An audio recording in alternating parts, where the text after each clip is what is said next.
Hi friends, എല്ലാവർക്കും നമസ്കാരം. ഞാൻ സുനിത, പായിപ്പാടാണ് താമസിക്കുന്നത്. കോട്ടയം ചങ്ങനാശ്ശേരി പായിപ്പാടാണ്. ഞാനൊരു ഭിന്നശേഷിക്കാരിയാണ്. ഒരു 6 വർഷമായിട്ട് ഞാനിങ്ങനെ റൂമിൽ തന്നെ ഇരിക്കുകയാണ്. വാട്ടർ ടാങ്ക് സ്റ്റാൻഡോട് മറിഞ്ഞു വീണ അരികെ താഴോട്ട് തളർന്നു പോയതാണ്. അപ്പോൾ കുറച്ച് ദിവസമായി ഞാൻ ആഗ്രഹിക്കുന്നു ഒരു വീഡിയോസ് ചെയ്യാമെന്ന്. അങ്ങനെ ഞാൻ ഒരു യൂട്യൂബ് ചാനൽ ഓപ്പൺ ചെയ്തിട്ടുണ്ട്. ഇനി ഇതുപോലെ വീഡിയോസുകളൊക്കെ ചെയ്യാൻ ഞാൻ ആഗ്രഹിക്കുന്നു. ഇന്ന് ഉണ്ടാക്കാൻ പോകുന്നത് സേമിയ ചൗരി പായസമാണ് റെഡിയാക്കാൻ പോകുന്നത്. അപ്പം നമുക്ക് തുടങ്ങാം. അപ്പം ഞാൻ ഇവിടെ ഇരുന്നാണ്, നമ്മുടെ റൂമിൽ തന്നെ ഇരുന്നാണ് ഞാൻ ഈ പാചകമൊക്കെ ചെയ്യുന്നത്. എനിക്ക് പുറത്തിറങ്ങാൻ ഇച്ചിരി ശാരീരിക ബുദ്ധിമുട്ടുകളുണ്ട്. അത് കാരണം റൂമിന് പുറത്തങ്ങനെ അധികം ഇറങ്ങാറില്ല. അപ്പം ഞാൻ എൻ്റെ റൂമിൽ ഇരുന്നാണ് ഞാൻ ഈ പായസം ഉണ്ടാക്കാൻ പോകുന്നത്. സേമിയ എടുത്തു വെച്ചിട്ടുണ്ട് 1.5 കപ്പ്. ആവശ്യത്തിനുള്ള മുന്തിരിങ്ങ, ആവശ്യത്തിനുള്ള കാഷ്നട്ട്, ഏലക്ക, 50 ഗ്രാം കുതിർത്ത് വെച്ച് ചവ്വരി, ആവശ്യത്തിനുള്ള നെയ്യ്. ഇനി അടുത്തതായി നമ്മുടെ പായസത്തിനുള്ള ഉരുളി നമുക്ക് ഇൻഡക്ഷൻ കുക്കറിലോട്ടാണ് ഞാൻ പാചകം ചെയ്യുന്നത്. അപ്പോൾ അവിടത്തേലോട്ട് നമുക്ക് വയ്ക്കാം. എന്നിട്ട് ഓണാക്കി നെയ്യ് ഒഴിച്ചു കൊടുക്കാം. ഓക്കെ, തീ ഇച്ചിരി കുറച്ച് കൊടുക്കാതെ, അല്ലെങ്കിൽ പെട്ടെന്ന് തീ കയറും. നെയ്യ് ചൂടായിട്ടുണ്ട്, നമുക്ക് കാഷ്നട്ട് ഇട്ട് കൊടുക്കാം.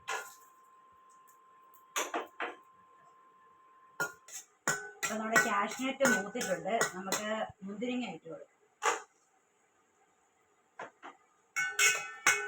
അപ്പം നമ്മുടെ മുന്തിരിങ്ങ മൂത്തിട്ടുണ്ട്, അത് ബോൾ പോലെ ആയിട്ടുണ്ട്, നമുക്ക് കോരിയെടുക്കാം.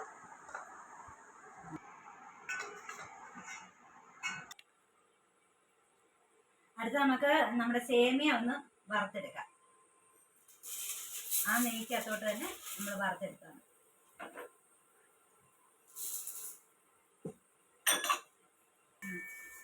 ഇളക്കി കൊടുക്കുക. എന്നിട്ട് നല്ലൊരു ഗോൾഡൻ കളർ ആകുമ്പോഴത്തേക്കിന് നമ്മുടെ സേമിയ വാങ്ങും.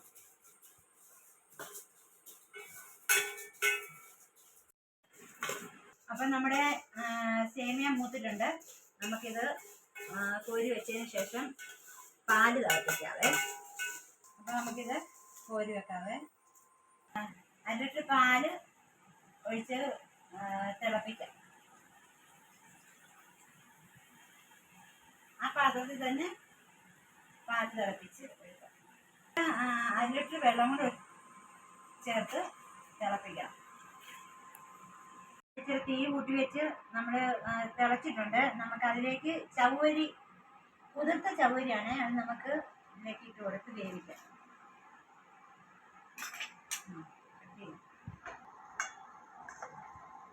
നമുക്ക് ആ ചവ്വരി അതിനകത്ത് ഇട്ട് കൊടുത്തിട്ടുണ്ട്. അതൊന്ന് ചെറുതീക്കൊന്ന് വേകണം. അടി പിടിക്കാതെ ഇടയ്ക്കൊന്ന് ഇളക്കി കൊടുക്കുന്നത്. അങ്ങനെ നമ്മുടെ ചവ്വരി പാതി വെന്തിട്ടുണ്ട്. നമുക്ക് സേമിയയും കൂടെ ഇട്ട് വേവിക്കാം.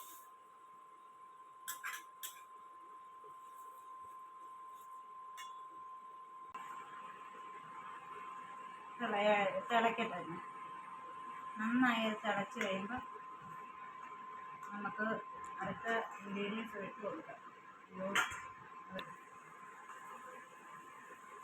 പാല് നല്ലതായിട്ട് തിളച്ചിട്ടുണ്ട്. നമുക്ക് ഏലക്കാപ്പൊടി ചേർത്ത് കൊടുക്കാം. പഞ്ചസാരയും ഏലക്കയും പൊടിച്ചതാണ്, അത് നമുക്ക് ചേർത്ത് കൊടുക്കാം. അതിനകത്ത് ചേർന്ന് നല്ലതായിട്ട് തിളച്ച് കഴിയുമ്പോൾ നമ്മുടെ സേമിയയും ചവ്വരിയും വെന്ത് കുറുകിയിട്ടുണ്ട്. നമുക്ക് പച്ചപ്പാലൂടെ, ഞാൻ കാച്ചിയ പാലല്ല പച്ചപ്പാലാണ്, അതിൽ ഒഴിച്ചു കൊടുക്കാം. എന്നിട്ട് നന്നായിട്ട് ഇളക്കിയത്. അടുത്ത് നമുക്ക് പഞ്ചസാര ചേർത്ത് കൊടുക്കാം. അപ്പോൾ ഇതിന് 1 കപ്പ് പഞ്ചസാര അതിനകത്ത് ഇട്ടിട്ടുണ്ട്. ഇവിടെ ഒത്തിരി മധുരം എല്ലാവർക്കും ഇഷ്ടമല്ല. മധുരം വേണമെന്നൊരാവശ്യം അനുസരിച്ച് ഉപയോഗിക്കും. അപ്പം നമ്മുടെ ഇനി അടുത്തത് ഇടേണ്ടത് നമുക്ക് നമ്മുടെ കിസ്മിസാണ്. ഇതിലൂടെ നമുക്ക് ചേർത്ത് കൊടുക്കാം.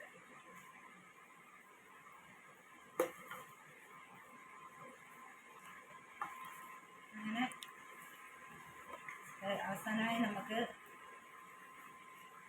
നെയ്യൂടെ ചേർത്ത് വാങ്ങാം.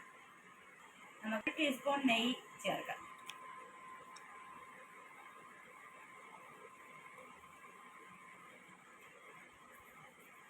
തിളച്ചിട്ടുണ്ട്. ശേഷം ഒന്ന് ഇളക്കി വാങ്ങാം. ഇതിനകത്ത് ഇച്ചിരി ഉപ്പിട്ട് കൊടുത്താൽ നല്ലതാണ്. ഞാൻ ഇത് കഴിഞ്ഞിട്ട് ചൂടൊന്ന് ആറിയതിന് ശേഷം ഒരു തുള്ളി ഉപ്പിട്ട് കൊടുക്കും. അങ്ങനെ നമ്മുടെ സേമിയ പായസം റെഡി ആയിട്ടുണ്ട്. നമുക്ക് തീ നിർത്താം. അപ്പോൾ നമ്മുടെ പായസം റെഡി ആയിട്ടുണ്ട്. സേമിയ ചൗരി പായസമാണ്. ഇതിനകത്ത് ഇനിയിപ്പോൾ ഇച്ചിരി ഉപ്പ് ചൂട് ആറി കഴിയുമ്പോൾ സ്വല്പം ഉപ്പ് കൂടെ ചേർത്ത്, അത് ഇഷ്ടമുള്ളവർ മാത്രം ചേർത്താൽ മതി. അപ്പം അങ്ങനെ നമ്മുടെ പായസം റെഡി ആയിട്ടുണ്ട്. ഇനി എല്ലാവരും എന്നെ സപ്പോർട്ട് ചെയ്യുമെന്ന് ഞാൻ വിചാരിക്കുന്നു. എല്ലാവരും ഷെയർ ചെയ്യണം, ലൈക്ക് ചെയ്യണം, സബ്സ്ക്രൈബ് ചെയ്യണം. എല്ലാവരും അടുത്ത വീഡിയോ ആയിട്ട് വരുന്നതും വരേക്കും ബൈ ബൈ.